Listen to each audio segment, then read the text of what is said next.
now move to speakers. The first, Councillor Walker held the item, so Councillor Walker will be the first to speak.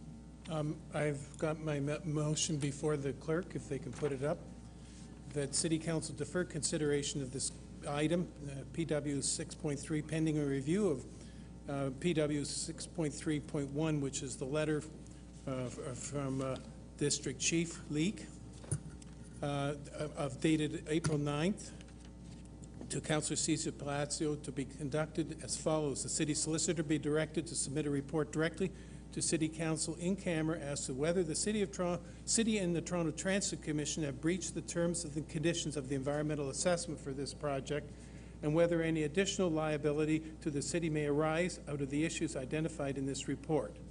Which 16.3.1. The Toronto Fire Services be requested to report to the next meeting of the Public Works and Infrastructure Committee of September 8th on what alterations and or minimum clearances are necessary in order for all emergency vehicles to safely use the St. Clair right-of-way, of a response time to remain unchanged on St. Clair Avenue West, and to comment whether response times have increased or decreased since the construction of the project. The Auditor General will be requested to review this communication 16.3.1 and make appropriate recommendations to the Public Works and Infrastructure Committee. The Toronto Transit Commission, the Toronto Fire Services, EMS, and the police staff be requested to meet immediately to discuss how the existing design may be modified to make it acceptable to all emergency service providers, and City Council requests the Provincial Minister of the Environment to hold a meeting of the Transit Community Liaison Committee immediately to discuss this matter. First of all, the right-of-way is necessary, and many times of the day, this road is one lane wide because there's parking taking place. So if there's a fire and the fire trucks are out on the road and there's parked cars and cars in the one lane, there's nowhere for emergency vehicles to go except to mount up onto this 6-foot-high platform called the right-of-way. So, and 6 inches. So I'd like to quote, in answering Councillor Palazzo's, the first one was, is it safe for fire apparatus to drive on during the emergency responses in the right-of-way?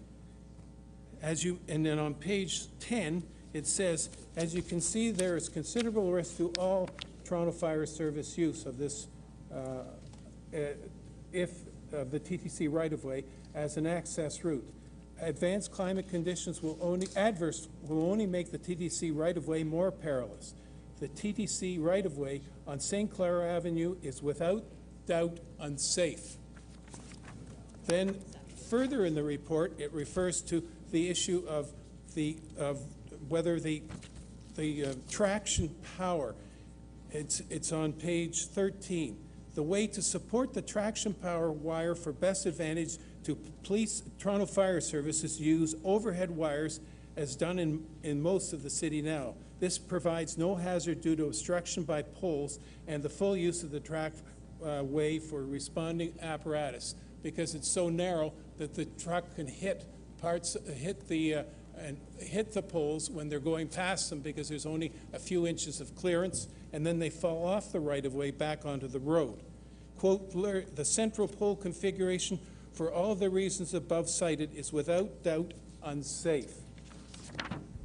Then on page 14, it says, the site pole configuration provides the possibility of using the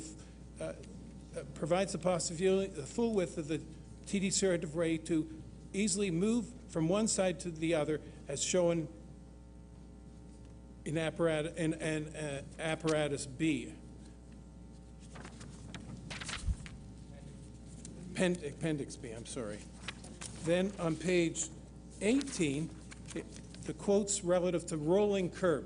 This is where we were on the working group for several years, along with Councillor Palazzo Nunziata and Councillor Mahavik, and always the commitment was that we'd have a rolled curb like you have down on the one on the down on the bottom of the city. I forget not the Queensway, whatever that street is, the Queen's Quay. It says, in the matter of the rolled curb, From personal site visits, our inspectors have revealed that the roll, which was to be 2 3/8 inches by 2 3/8 inches, and then that's 60 millimeters, with a minimum of a 60 millimeter radius, has not been installed, and that it will be a hazard to TDC apparatus attempting to use the right-of-way.